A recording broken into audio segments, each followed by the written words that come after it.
बात 21 अक्टूबर 2019 की है। मध्य प्रदेश के धार जिले के थाना बगदून के टीआई आनंद तिवारी अपने ऑफिस में बैठे थे। तभी उनके पास एक महिला आई। उस महिला के साथ 12 से 13 साल की एक किशोरी भी थी। महिला के साथ आई किशोरी काफी डरी हुई थी। अनीता नाम की महिला ने टीआई को बताया कि इस लड़की के साथ बहुत ही घिनौना कृत्य किया गया है। महिला की बात को समझकर थाना प्रभारी ने तुरंत एसआई रेखा वर्मा को बुला लिया। रेखा वर्मा ने उस महिला व उसके साथ आई लड़की से पूछताछ की तो उनकी कहानी सुनकर वह आश्चर्यचकित रह गईं। वह सोच में पड़ गईं कि क्या कोई मां ऐसी भी हो सकती है। उन दोनों ने पूछताछ के बाद महिला एसआई रेखा वर्मा ने टीआई आनंद तिवारी को सारी बात बता दी। सुनकर टीआई भी बुरी तरह चौंके।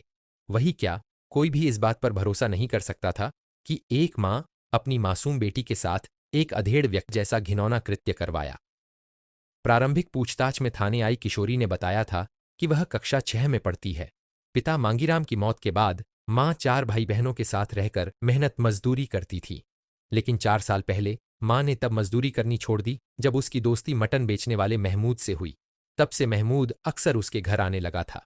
पीड़ित बच्ची ने आगे बताया कि महमूद के आने पर मां सब भाई बहनों को बाहर के कमरे में बैठाकर खुद उसके साथ कमरे में चली जाती थी। ऐसा बार बार होने लगा तो मैंने एक दिन चुपचाप झांक कर देखा। मां और महमूद खेल रहे थे। मैंने मां को इस बात के लिए मना किया तो उसने उल्टा मुझे डांट दिया और खामोश रहने की हिदायत दी। उस लड़की ने आगे बताया कि 15 अक्टूबर को महमूद शाम को हमारे घर आया तो मां ने मुझे उसके साथ पीछे के कमरे में भेज दिया। उस कमरे में महमूद मुझसे कतें करने लगा। मैंने भागने की कोशिश की तो मां ने मेरे हाथ पैर बांध दिए और खुद दरवाजे पर आकर खड़ी हो गई। तब महमूद ने मेरे साथ काम किया। इसके बाद वह मां को 600 रुपए देकर चला गया। इस बात की जानकारी मैंने पड़ोस में रहने वाली अनीता आंटी को दी तो उन्होंने मदद करने का वादा किया। आज फिर महमूद हमारे घर आया और मुझे पकड़कर पीछे के कमरे में ले जाने लगा, जिस पर मैं मां और उसकी पकड़ से छूटकर बाहर भाग आई। काफी देर बाद जब घर वापस लौटी तो मेरी मां ने मेरे साथ मारपीट की, जिसके बाद में आंटी को लेकर थाने आ गई। पड़ोस में रहने वाली अनीता के साथ आई मासूम बच्ची के झूठ बोलने की कोई संभावना और कारण नहीं था, इसलिए टीआई आनंद तिवारी ने उसी वक्त मासूम किशोरी का मेडिकल परीक्षण करवाया, जिसमें उसके साथ दुष्कर्म किए जाने की पुष्टि हुई। इसके बाद टीआई ने किशोरी की आरोपी मां उषा और उसके आशिक महमूद शाह के खिलाफ सो एक्ट का मामला दर्ज करके इस घटना की जानकारी एसपी धार आदित्य प्रताप सिंह को दे दी, जबकि वह स्वयं पुलिस टीम लेकर आरोपियों की गिरफ्तारी के लिए निकल गए। दोनों आरोपी घर पर ही मिल गए। आधे घंटे में पुलिस 30 वर्षीय उषा और उसके 42 वर्षीय आशिक महमूद को हिरासत में लेकर थाने लौट आई। पूछताछ की गई तो पहले तो मां और उसका आशिक दोनों बेटी को झूठा बताने की कोशिश करते रहे, लेकिन थोड़ी सी सख्ती करने पर उन्होंने सच्चाई बता दी। उनसे पूछताछ के बाद जो हकीकत सामने आई उसने मां शब्द पर ही ग्रहण लगा दिया। कोई कल्पना भी नहीं कर सकता था कि मां ऐसी भी हो सकती है। मध्य प्रदेश के धार जिले के पीतमपुर गांव की रहने वाली उषा के पति मांगीराम की अचानक मौत हो गई थी। पति की मौत के बाद उषा के सामने बच्चों को पालने की समस्या खड़ी हो गई। उसके 4 बच्चे थे। 30 वर्षीय उषा को किसी तरह घर का खर्च तो चलाना ही था, लिहाजा वह मेहनत मजदूरी करने लगी। जवान औरत के सिर से अगर पति का साया उठ जाए तो कितने ही लोग उसे भूखी नजरों से देखने लगते हैं। उषा पर भी तमाम लोगों ने डोरे डालने शुरू कर दिए थे।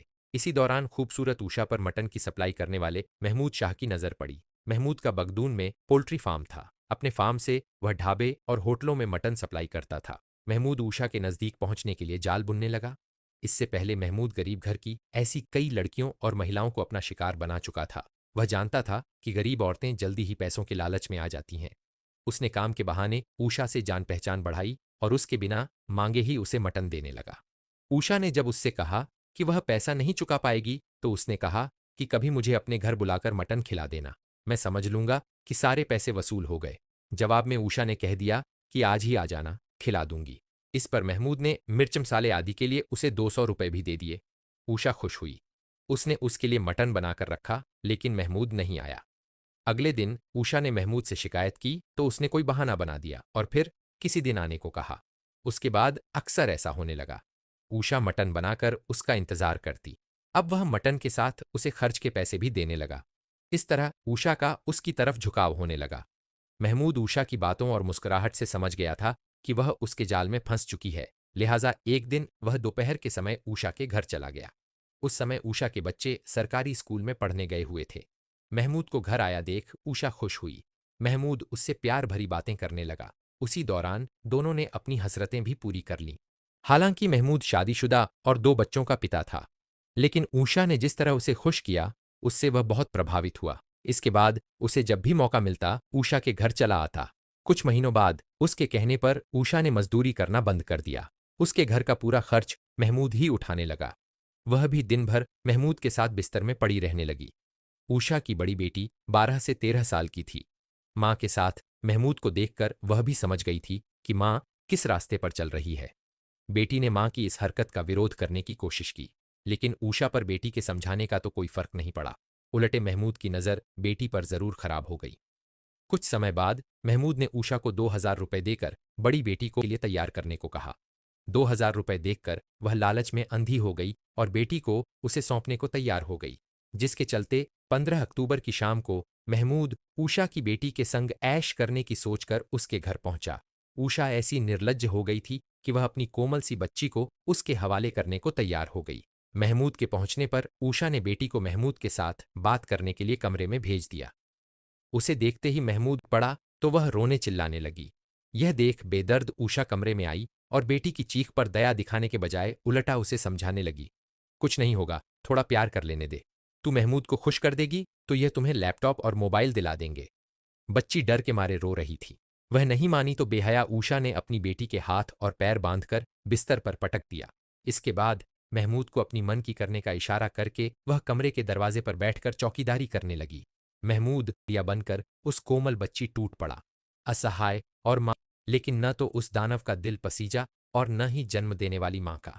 महमूद मुस्कुराते हुए उठा, ऊषा को 600 रुपए देकर दूसरे दिन फिर आने को कहकर वहां से चला गया। बच्ची डर गई तो ऊषा ने उसे डांटते हुए कहा, नाटक मत कर, हर लड़की के साथ पहली बार यही होता है।